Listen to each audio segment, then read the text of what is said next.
Hello viewers, আসসালামু আলাইকুম। আজকের ভিডিওতে আমরা হ্যাভ টু, সাপোজ টু এবং অট টু এই তিনটি মডেলস সম্পর্কে জানব এবং আরও দেখব কখন কিভাবে এদের প্রয়োগ করতে হয়। শুরুতে আমরা জানব হ্যাভ টু সম্পর্কে। হ্যাভ টু কখন ব্যবহৃত হয় এবং এর অর্থ কী। মাস্ট আমরা যেভাবে সেন্টেন্সে ব্যবহার করি, হ্যাভ টু সেভাবে ব্যবহার করা হয়। মাস্ট অর্থ আমরা সবাই জানি, অবশ্যই। হ্যাভ টু এমন সব সিচুয়েশনে ব্যবহার করা হয় যেখানে আপনার কোনো চয়েস থাকবে না। যেমন I have to learn English.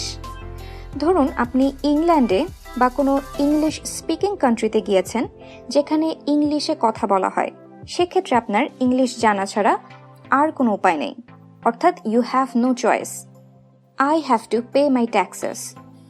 Tax দেয়াটাও অবশ্যই কর্তব্যের মধ্যে পড়ে। এসব ক্ষেত্রে আমরা হ্যাভ টু ব্যবহার করতে পারি। I have to submit the reports tomorrow. ধরুন আগামীকাল আপনার রিপোর্ট জমা দেওয়ার শেষ দিন, অর্থাৎ আগামীকালই আপনার মাস্ট জমা দিতে হবে। হয়তোবা না দিলে কোনো ডিল ক্যান্সেল হয়ে যাবে। সেক্ষেত্রে আপনি বলতে পারেন I have to submit the reports tomorrow. Supposed to. Suppose two অর্থাৎ উচিত। এটি তখনই ব্যবহার করতে হয় যখন কোনো অব্লিগেশন বা দায়িত্ব এবং নিয়ম অনুসরণ করার প্রয়োজন হয়।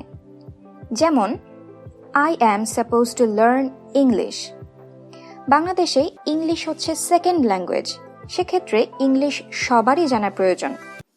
আপনি ইংলিশ শিখতেও পারেন, আবার নাও শিখতে পারেন, তবে শিখলে আপনারই লাভ হবে।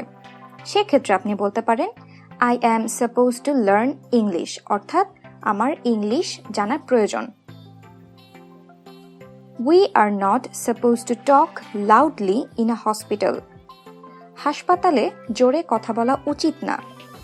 এটা একটা নিয়মের মধ্যে পড়ে যা সবারই মেনে চলা উচিত।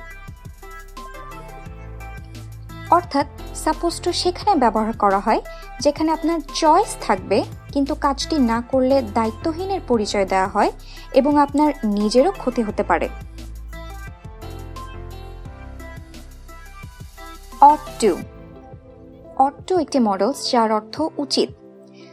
যখন কোনো কিছু আমাদের দায়িত্ব বা কর্তব্যের মধ্যে পড়ে না, কিছুটা আমাদের ইচ্ছের উপর নির্ভর করে, সেক্ষেত্রে আমরা অট টু ব্যবহার করতে পারি, অর্থাৎ যেখানে আপনার চয়েস থাকবে। এটি হ্যাভ টু বা সাপোজ টুর মতো স্ট্রং না, কিছুটা নিজেকে নিজে সাজেস্ট করা বা উপদেশ দেওয়ার মতো। যেমন উদাহরণ হিসেবে আমরা বলতে পারি I ought to learn French. আমার ফ্রেঞ্চ শেখা উচিত। ধরুন আপনি অনেক ল্যাঙ্গুয়েজ জানেন, ইংলিশ অথবা আরবি। এখন ফ্রেঞ্চ শেখাটা আপনার ইচ্ছের উপর নির্ভর করে, আপনি চাইলে শিখতেও পারেন, আবার নাও পারেন। এক্ষেত্রে যদি আপনি ফ্রেঞ্চ শিখেন তবে আপনারই লাভ হবে। I ought to help my mom with the chores. মাকে ঘরের কাজে সাহায্য করা উচিত। এখন যদি আপনি আপনার মাকে ঘরের কাজে সাহায্য করেন, সে অবশ্যই খুশি হবে, কিন্তু এটি আপনার ইচ্ছের উপর নির্ভর করে, আপনি করতেও পারেন, আবার নাও পারেন। I ought to eat less meat. আমার কম মাংস খাওয়া উচিত। ধরুন আপনার ওজন 90 কেজি, বেশি মাংস খেলে আরও ওজন বাড়বে, সেক্ষেত্রে আপনি নিজেকেই নিজে অ্যাডভাইস দিচ্ছেন I ought to eat less meat. কিন্তু আপনি যদি ভাবেন মাংস আমার খুব প্রিয়, আমি মাংস খাবই, ওজন বাড়লে বাড়ুক, পরে ডায়েট করে নিব, অর্থাৎ ইটস আপ টু ইউ, এবং এখানে আপনার চয়েসের উপর নির্ভর করে। অতএব এই তিনটি মডেলসের সামারি হচ্ছে হ্যাভ টু তখনই বসবে যখন কোনো কাজ অবশ্যই করতে হবে, অর্থাৎ আপনার কোনো চয়েস থাকবে না। সাপোজ টু ব্যবহৃত হবে যখন কোনো দায়িত্ব বা রুলস মেনে চলা প্রয়োজন, এমন ক্ষেত্রে। অট টু বসবে যখন আপনার চয়েস থাকবে, অর্থাৎ আপনি করতেও পারেন, আবার নাও পারেন। আশা করি ভিডিওটি দেখে আপনারা কিছুটা হলেও জানতে পেরেছেন। ধন্যবাদ আপনাদের সবাইকে।